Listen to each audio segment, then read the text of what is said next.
Fala, investidores! Um em cada 5 vendedores de imóveis nos Estados Unidos já está reduzindo o preço de venda dos seus imóveis. E as empresas aéreas americanas elas estão cancelando voos por falta de pessoal. E as startups elas estão sendo alertadas lá no Vale do Silício para se prepararem para tempos difíceis. No mundo das ações, Kate Woods está investindo pesado na Nvidia. E o Costco ele surpreendeu o mercado financeiro com resultados de vendas bem superiores aos estimados. Além de que o Dollar Tree também seguiu o mesmo caminho e surpreendeu também o mercado financeiro com ganhos trimestrais incríveis.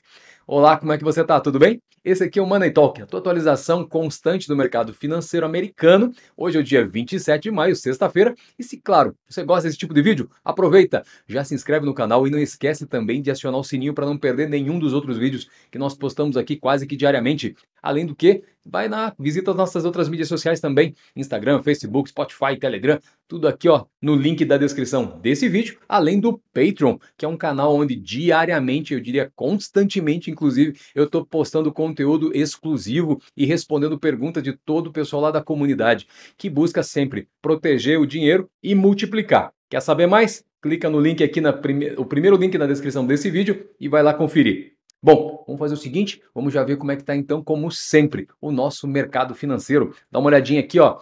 O Yahoo Finance, ele está trazendo informações constantes aqui. Se você não conhece, recomendo que você dê uma olhada. Deixa eu só atualizar a página, às vezes ele trava aqui. Vamos ver como é que estão os índices. Nesse momento, todo mundo em verde, o que possivelmente está sendo então uma quebra de uma sequência de 7 semanas, principalmente para os índices Nasdaq e SP500, o que há 20 anos eles não viam era essa queda de 7 semanas consecutivas em negativo. Já no caso do Dow Jones, não, muito pior mesmo. Então há muito mais tempo o Dow Jones não via quedas de 8 semanas consecutivas e era assim que ele estava se apresentando. Agora o que a gente está vendo nesse momento é que não está em alta e uma boa alta, diga-se de passagem, afinal de contas o Nasdaq já vem em 3 dias aí trazendo já uma boa subida. Afinal de contas nós já estamos aqui ó, em 2,55 somente hoje. Ou seja, o mercado financeiro hoje, o mercado de ações americano, a bolsa americana está bem empolgada com o que apresenta em termos de perspectiva, talvez aí, de algumas empresas. Mas eu diria que eu não me fio nisso tudo, porque a gente sabe que talvez só não passe de um mero rebote. E isso aqui, quando você olha o gráfico do Nasdaq, por exemplo, ele fica muito claro quando a gente traz aí, retroagindo um ano, por exemplo, vamos ver, retroagir dentro do ano aqui, ó. Você pode ver que ele estava mais alto, deixa eu trazer aqui, vamos abrir em tela cheia, eu acho que fica até melhor de você dar uma olhada comigo. Vamos trazer aqui, cadê? Vamos puxar aqui, ó.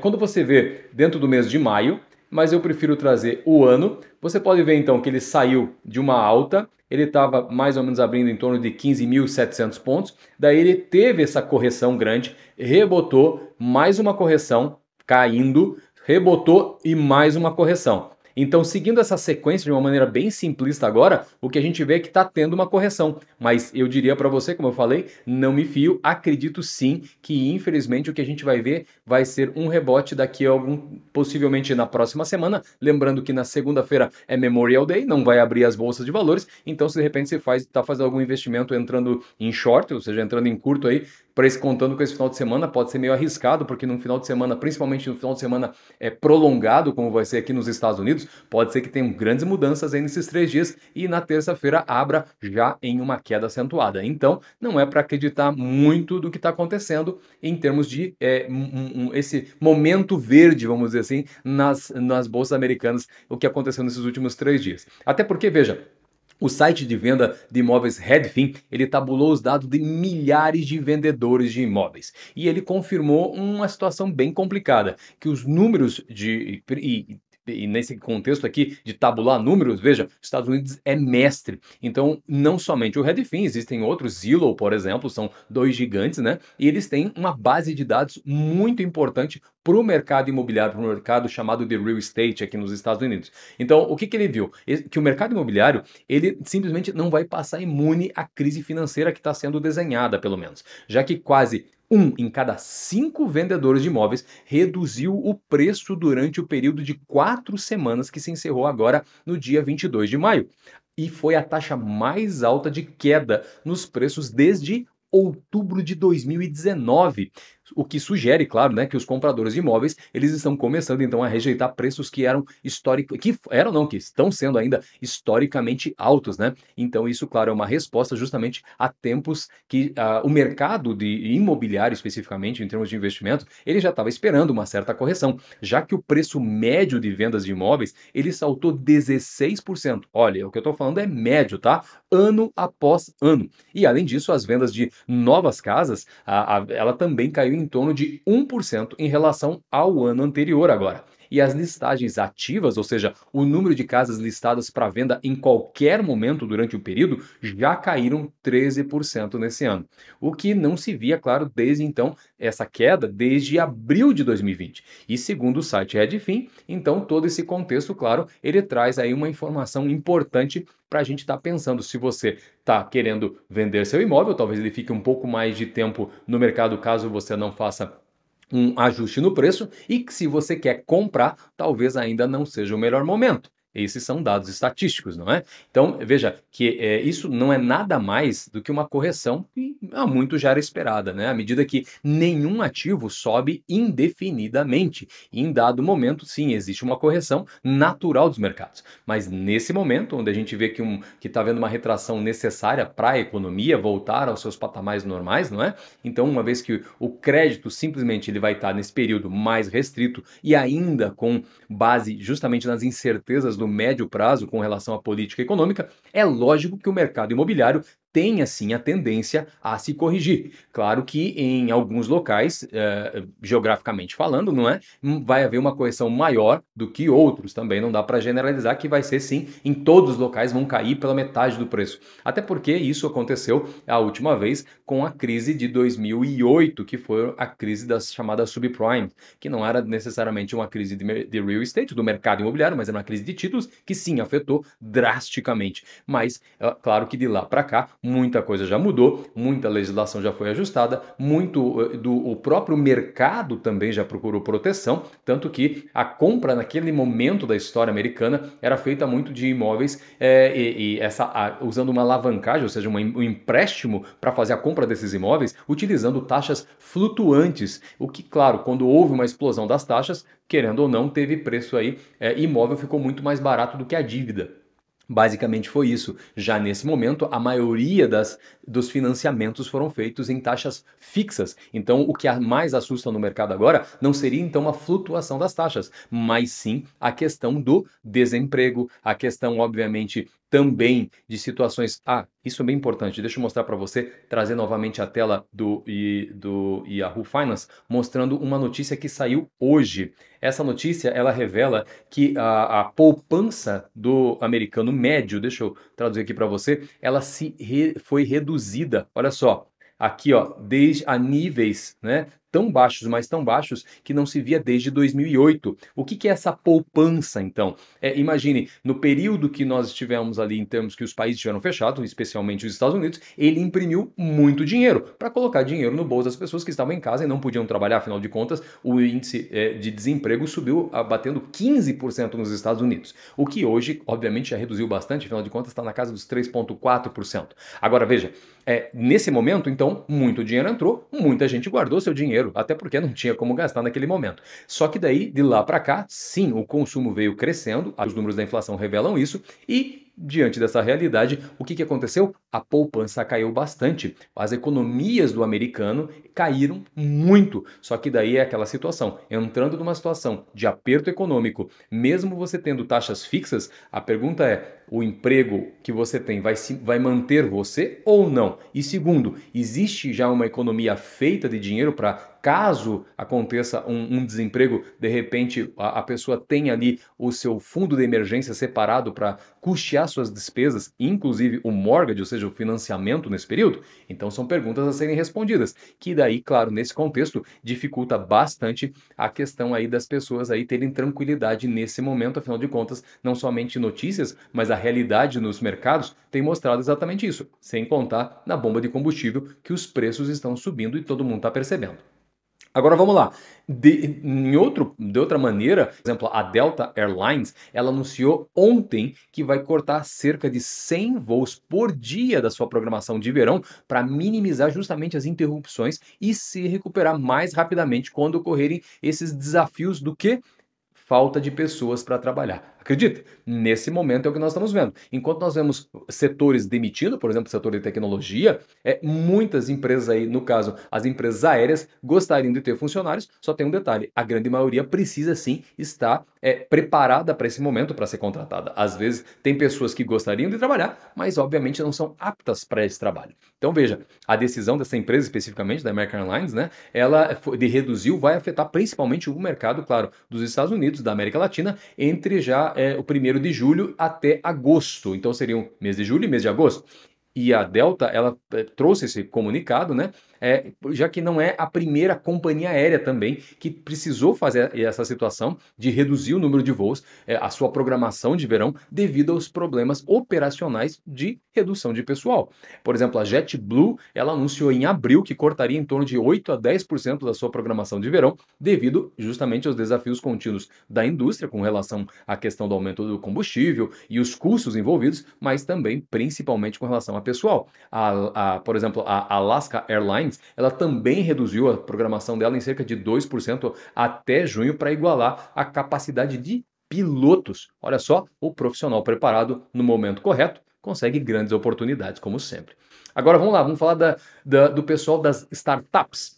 Investidores de startups, eles estão alertando as suas empresas para economizarem ou correrem o risco de saírem do mercado. A exemplo disso, por exemplo, a Sequoia Capital, que é uma das grandes empresas do Vale do Silício, ela simplesmente trouxe essa situação agora às claras, né? E recentemente ela mostrou as empresas de que ela é detentora, né? O portfólio que ela tem, ela trouxe uma apresentação chamada Adapting to Endure, que basicamente seria adaptando-se para aguentar, vamos dizer assim, onde ela exigiu às startups que se acomodassem à nova realidade de dinheiro curto e gastos altos que nós estamos vendo para todas as empresas. Isso, claro, né? Dada a inflação que está acontecendo muito forte, nós vemos então que o Fed, que ele está deliberadamente desacelerando a economia e, claro, diante dessa situação, os riscos políticos em todo o mundo e, claro, não só políticos em termos de gestão, mas também geopolíticos em termos da guerra que está acontecendo, né? Então essa empresa, a Sequoia, ela acredita que este é um momento crucial para toda e qualquer startup. Por isso, exigiu que as suas empresas analisassem com atenção como que elas estão gastando dinheiro e, claro, reduzissem onde? Pessoal, marketing e projetos, claro, que de repente não sejam essenciais. Mas hoje em dia, não é somente, claro, a Sequoia que está fazendo isso, né? Existe também várias outras empresas que são investidoras e incubadoras de startups no Vale do Silício. A exemplo dela, nós temos a Y Combinator. Ela enviou um e-mail geral dizendo que, independentemente da capacidade de angariar fundos, é de suma responsabilidade garantir que a empresa, acima de tudo, o quê? Sobreviva, mesmo diante de um cenário onde não se consiga, de repente, arrecadar dinheiro pelos 4 meses, ou melhor, meses que vão acontecer dentro desse período agora do ano, levando em conta que nós temos esses próximos 4 meses do ano agora, e daí já migramos para o final do ano, porque eles entendem que vai ser esses meses definitivos para mostrar até quanto o Fed vai aumentar suas taxas. E, claro, isso vai impactar diretamente na questão do dinheiro fluindo para essas empresas ou não. Mas o medo, ele está generalizado e indica, assim, que pelos próximos 2 anos, essas startups vão ter que cuidar muito bem das suas finanças para que elas sobrevivam. Então, esses avisos, eles representam uma notável, simplesmente, reviravolta naquele otimismo desenfreado que definiu o espaço das startups durante a última década. Agora, grandes e pequenas empresas, eles estão apenas tentando se manter, vamos dizer assim, conscientes e consistentes nos seus trabalhos. Isso é muito importante para acompanhar, então, seus números e, claro, fazer a lição de casa para se permanecer, vamos dizer assim, com o nariz fora d'água, né?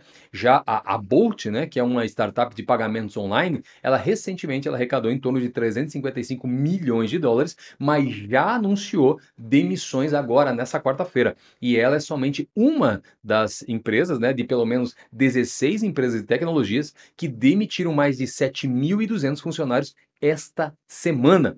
Veja, Microsoft, Facebook, Uber, Nvidia estão diminuindo suas contratações. A Netflix, a Robinhood, recentemente, inclusive, demitiram funcionários. E o gigante Vision Fund do SoftBank, ele registrou a sua pior perda anual como resultado da desaceleração da economia.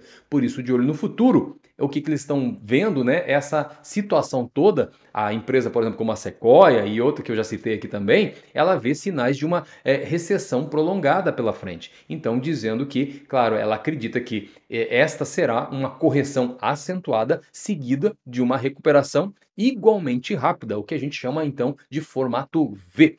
Como aconteceu em março de 2020, que houve uma grande queda e de repente já houve um rebote no mercado financeiro. Em meses depois, em 6 meses depois, o mercado já estava entregando lucros. Só que isso, né, aconteceu naquele momento, em outros momentos da história também já aconteceu. Só que para aproveitar as subidas depois de uma queda, é necessário sobreviver às caídas, certo? Bom, agora vamos falar então de mercado financeiro. A Kate Wood, ela, que é a CEO do grupo ARK Invest, ela voltou a investir na empresa Nvidia, a gigante Nvidia, que é voltada para os microchips. E ela comprou quase 250 mil ações na quinta-feira em 3 ETFs que a empresa dela, a ARK, gestiona. Então, anteriormente, aqui é importante lembrar que a Kate e a equipe dela toda, eles já tinham comprado Nvidia antes de liquidar todas as posições deles. E isso aconteceu em novembro de 2021. Ela vendeu tudo, eu diria assim, quase no melhor momento, simplesmente. E só porque desde que ela saiu da posição da Nvidia, as ações caíram cerca de 40%. Então agora o grupo está realmente comprando novamente isso e distribuiu essa compra em 3 fundos, sendo que a maior parte foi para o fundo principal dela, que é o ARK Innovation.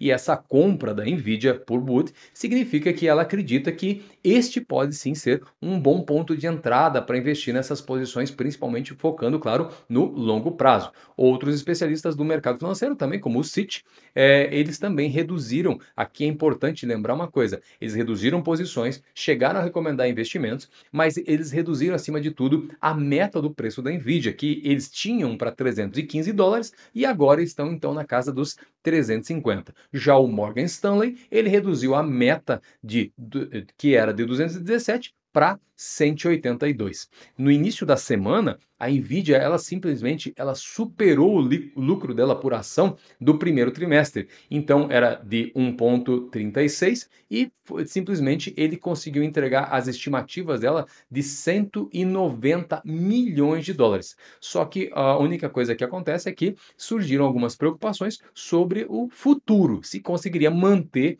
o crescimento. Claro que esse crescimento até é uma estratégia de muitas empresas dizerem que talvez não consigam, porque no momento pode haver sim uma correção das suas ações, para baixo, claro, só que pelo menos no futuro eles já sabem que vão conseguir se recuperar e entregar bons retornos. E no caso especial, por exemplo, da Nvidia, é uma grande empresa que fornece simplesmente microchip para todos os setores da economia. Então, veja, todas essas empresas de tecnologia, todo mundo precisa do produto que a Nvidia entrega. Então, por conta disso, nós imaginamos que sim, é uma das empresas que vai ter um retorno mais rápido comparado com outras, possivelmente. Já no caso do Costco, por exemplo, ele relatou um crescimento das vendas gerais em torno de 15%, superando a marca de consenso que era de 11,5%. Quando a gente analisa agora ele geograficamente, por exemplo, as vendas nos Estados Unidos aumentaram em torno de 16,6% e as vendas no Canadá em torno de 15,2%. As vendas comparáveis para esses demais mercados internacionais também cresceram em torno de 5,7%. E as vendas do e-commerce aumentaram 7,4% nesse trimestre. As taxas de associação chegaram a 984 milhões contra 901 milhões há um ano atrás. E o lucro líquido do trimestre foi em torno de 1,353 bilhões contra 1,220 bilhões de um ano atrás. O Costco ele superou simplesmente as expectativas de receita em 10 trimestres consecutivos. Grande parte, claro, da receita do Costco vem da subscrição que ele arrecada de cada um dos clientes. E uma informação histórica é que, aqui é importante, desde 2003, o valor do cachorro-quente do Costco é em torno de 1,50, ou seja, $1,50. Mas você concorda que tudo aumentou nesse período. Então, aqui o que a gente vê é que o Costco ele possui margens muito apertadas de lucro e que não chegam na casa nem de 3%. Mas é justamente por isso que eles conseguem manter, então, um exército de clientes fiéis nas compras semanais nas estruturas do Costco. Então, só para que isso, né? Para eles aproveitarem os baixos preços que são ofertados nesse atacadista. Então, só que para isso, eles precisam pagar anualmente as suas subscrições, o que leva o atacadista simplesmente a superar e muito os seus concorrentes. Porque, claro, fidelidade do cliente é melhor do que altas lucratividades. Só que tem um detalhe: é difícil você simplesmente conciliar fidelidade e lucratividade. Então, por conta disso, o Costco acaba sacrificando as suas margens e, claro, o que a gente viu nas últimas semanas foi uma grande correção no preço das ações do Costco. E, claro, talvez aí para quem gosta dessa empresa, em termos de investimento, pode ser uma oportunidade de ou aumentar suas posições de investidor ou então, claro, abrir uma posição aí e acompanhar o que vai acontecer, levando em conta, claro, sempre o longo prazo. Outra empresa também que seguiu a linha aí em termos de crescimento foi o Dollar Tree, tão conhecido e amado por tanta gente. Afinal de contas, é muito barato cada um dos seus produtos. Agora veja, ele surpreendeu os investidores com seus ganhos trimestrais agora, então entregues essa semana, fazendo com que as ações subissem mais de 20% no dia de ontem. A empresa ela aumentou a orientação de receita para o ano inteiro de 27,5 bilhões para 28 bilhões, apesar, claro, da pressão que muitos varejistas estão sentindo com os problemas da cadeia de suprimentos e também da inflação. Agora, a Dollar Tree foi uma das poucas empresas não energéticas que geraram retornos positivos até agora em 2022. Por isso, vem comigo, vamos dar uma olhadinha o que está acontecendo nesse exato momento com relação também a algo que impacta diretamente a questão do mercado financeiro, que seriam, então, os bonds, né? Os títulos do Tesouro Americano. E como você pode ver aqui, os bônus de 10 anos estão sendo negociados a 2,74, o de 3 anos em 2,64 e o de 5 anos 2,72. Bem diferente, por exemplo, do que foi lá em 9 de maio, que passou da casa dos 3,20, onde houve uma grande correção no mercado. Agora, claro, isso aqui é importante, a gente sempre está de olho para estar acompanhando. Agora, fora isso, deixa eu trazer para você esta informação aqui também. Que informação é essa? É a informação que mostra o índice do medo. E esse índice do medo, ele revela a situação que o mercado, vamos dizer assim, se ele está muito empolgado em fazer seus investimentos, ou ele não, ele está colocando a mão no bolso e segurando o dinheiro no bolso, está fugindo dos investimentos ou fugindo do risco muitas vezes. Então, fear and greed, ou seja, você tem medo ou você está, né, muito empolgado para fazer seu investimento, talvez ali o índice da ganância, né? Então, o que nós vemos aqui é que o mercado permanece ainda no extreme fear, e ao invés do que em momentos que a gente já viu aí na história, atingindo o oposto, extreme greed, né, a ganância. E claro, para o investidor que já sabe como que deve ser o seu pensamento, ele sabe que quando está em extreme greed, obviamente, se você já é investidor há muito tempo, seria o momento que você estaria se desfazendo das suas posições para capitalizar o dinheiro que efetivamente você já ganhou. Enquanto que na outra parte, no extreme fear, é o momento que, se você já investe, você sabe, seria o momento para vocês aproveitar justamente, claro, aquelas oportunidades que o mercado está trazendo. Agora, para olhar então o mercado em geral e conhecer o que está acontecendo especificamente então em ações, vamos dar uma olhadinha aqui. Olha só, vou manter aqui então só para você acompanhar o que é essa questão do índice do medo, vamos dizer assim, não dentro do VIX, que o VIX é o índice do medo. E deixa eu até trazer ele aqui, vamos dar uma olhadinha como está o mercado agora, vamos dar uma olhada nos índices especificamente, vamos aqui, ó, benchmark, como é que tá aqui, ó, Nasdaq tá com 2,5, SP500 1,68 e o Dow Jones então 0,95. Com relação, vamos puxar aqui os nossos setores. Cadê aqui? Os setores estão aqui. O que nós vamos ver aqui, como todos eles estão em verde, você pode ver. Olha que interessante aqui, não tem nenhum problema nesse momento. Agora vamos trazer aqui o mercado cripto. Já o mercado cripto não posso dizer a mesma coisa. O dinheiro está saindo um pouco daqui e está indo para ser guardado em ações mais seguras, possivelmente. Então você pode ver aqui, ó, a Bitcoin mesmo já está abaixo dos 29 mil, está em 28.800 e aí tiram 1.700. Agora, vamos dar uma olhada aqui então, no geral, vamos puxar aqui o índice VIX, que, como eu falei, como é que está o índice do medo agora? Olha só, está bem abaixo do 30, né? Agora então ele está em 25,95. O medo se apresenta muito maior acima de 30 e não é à toa então que o nosso universo das ações, deixa eu puxar elas aqui em geral, você pode ver aqui está bem verdinho. Nós temos empresas aqui, por exemplo, como a Upstart Holding, com quase 15% de crescimento só hoje. A Zscaler também, voltado para essa parte de proteção na nuvem aí, tá muito bem colocada aí, quase 13% só no dia de hoje. Nubank mesmo, olha, também já subindo os 10%. Outras empresas como Block, Teladoc, Unity Software, todo mundo aqui acima de 5%. Parabéns, um bom crescimento para as empresas de tecnologia, mas ao mesmo tempo, claro, também as mais especulativas. Esse é o momento que o mercado está especulando e especulando bastante. Já na parte de baixo, então, de uma seleção aqui que eu fiz, simplesmente nós vemos aí as cripto lá embaixo. E no que se refere às empresas, nós estamos vendo aqui AT&T, por exemplo, que está com uma correção, Johnson & Johnson, que são empresas aí que elas são empresas refúgio, que as pessoas se desfazem de posições mais arriscadas e colocam nesse tipo de empresa porque pagam dividendos. E claro, Johnson Johnson é conhecida como a AAA dentro dos Estados Unidos em termos de classificação de risco. Então, se nós só temos 3 empresas, seria Johnson Johnson, Apple e Microsoft nesse momento. Nem os títulos do governo americano são AAA, para você ter uma ideia, né? Então, o que nós encontramos aqui são empresas refúgio. Por isso que nesse momento elas estão em vermelha, porque simplesmente o dinheiro está saindo daqui para ir para onde? Para migrar. E migrar para a especulação efetivamente, e essa especulação, claro, diretamente aí dentro das empresas de tecnologia. Agora, uma coisa importante ponderar com você, do ciclo econômico. Veja, os Estados Unidos e outras grandes economias, elas permanecem na fase intermediária do chamado ciclo econômico. Mas um número crescente de indicadores, ele sugere que a gente está no final, passando nesse ciclo econômico aí mediano, e ele está migrando realmente para a desaceleração da economia. E isso não é o que pode, é o que já nós estamos vendo.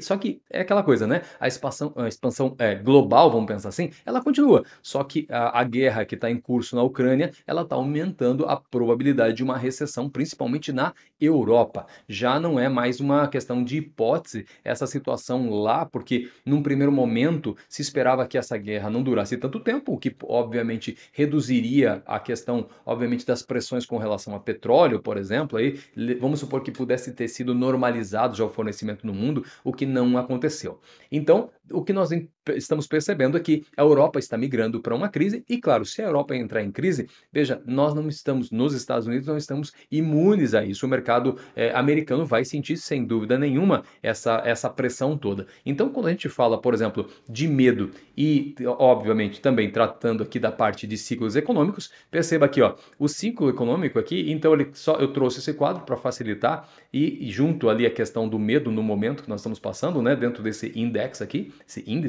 índice. Agora veja aqui comigo, a parte da expansão, esse é um caminho que a economia sempre segue, qualquer economia segue. Umas dura mais, por exemplo, os Estados Unidos, a gente iria chegar quase a 2 décadas de uma grande expansão.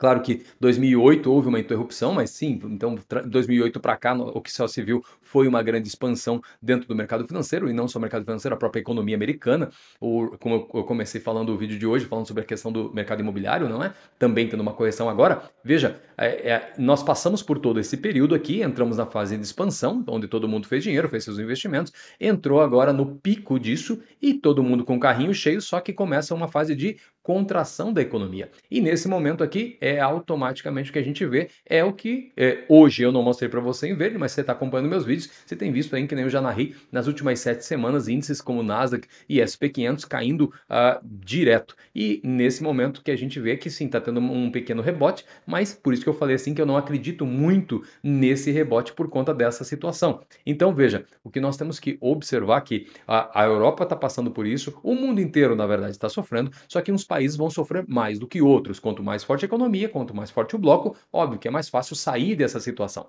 Só que veja, pós Segunda Guerra Mundial, todo mundo entrou numa grande globalização, ou seja, todo mundo dependendo de todo mundo. Então agora os países estão tendo que voltar para suas estruturas para fazer a lição de casa e prover aquilo que as pessoas que vivem e dependem do país então necessitem, estejam cobrando, né? Então, o que a gente observa aqui é que a política monetária mais rígida, principalmente do Federal Reserve, né, ela está aumentando e a volatilidade nos mercados financeiros é simplesmente uma consequência. E isso, claro, ajuda a acelerar o fim do ciclo chamado intermediário que eu mostrei ali para você agora. Então, quando a gente fala de ciclos econômicos, significa dizer que o crescimento econômico ele ocorre quando a produção, por exemplo, ou a produção interna, ou o PIB, né, ele está crescendo e está sendo superior a 2,5% ao ano. Assim, claro, também como o consumo de bens aumenta. A taxa de desemprego ela vai cair e os salários eles vão tender a subir. Aqui, então, o que a gente vai ver é que vai ter muito mais dinheiro disponível e por causa dos salários e do emprego em alta, né, vai haver também uma maior demanda por bens, por serviços e, claro, as importações também vão aumentar. Por isso, claro, tudo isso junto favorece para que, então, o produto interno bruto, né, o PIB, ele possa, então, crescer. Já então, no canto oposto, que é onde a gente está entrando, é uma desaceleração da economia. Então é quando o PIB ele ainda pode até estar crescendo, mas a um ritmo mais lento, e isso então geralmente ocorre antes, claro, essa diminuição do PIB é antes de uma recessão. Embora, claro, que uma recessão nem sempre seja eminente só porque o PIB ele diminuiu. Mas se o PIB de um país continuar simplesmente não crescendo, né, mas decrescendo, vamos colocar assim, então uma taxa lenta, isso é conhecido como uma aterrissagem mais suave dentro do mercado financeiro. E, em geral, o que se vê é uma possível inversão, inclusive ou com o decréscimo do PIB para níveis ainda negativos, sendo que a gente chama isso então de recessão técnica, quando isso acontece, essa questão negativa, por 2 trimestres consecutivos, ocorrendo então essas quedas.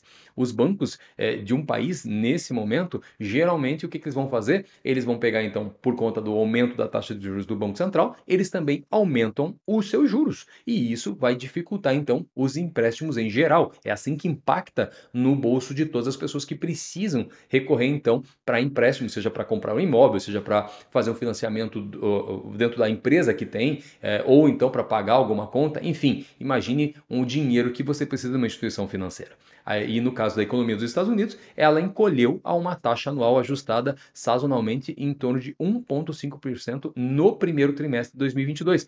Isso de acordo com os dados que foram divulgados agora nas semanas anteriores. E veja, essa leitura ela ocorre quando a inflação atingiu a máxima de 40 anos aqui nos Estados Unidos, o que forçou, claro, os americanos simplesmente a cortar os gastos. E nessa situação toda, o que nós estamos vendo então, que está caminhando então para uma recessão, que significa que há um declínio significativo na atividade econômica e, claro, aqui a gente não pode ser tão simplista também, né? Uma recessão técnica, que nem eu falei, ela não se define somente por uma queda de 2 trimestres, mas um declínio significativo também na atividade econômica, o que vai resultar em vários fatores. Por exemplo, alto desemprego, desaceleração dos bens produzidos e, claro, não vão ser vendidos, não é? E daí, por conta disso, queda nos salários e também desemprego.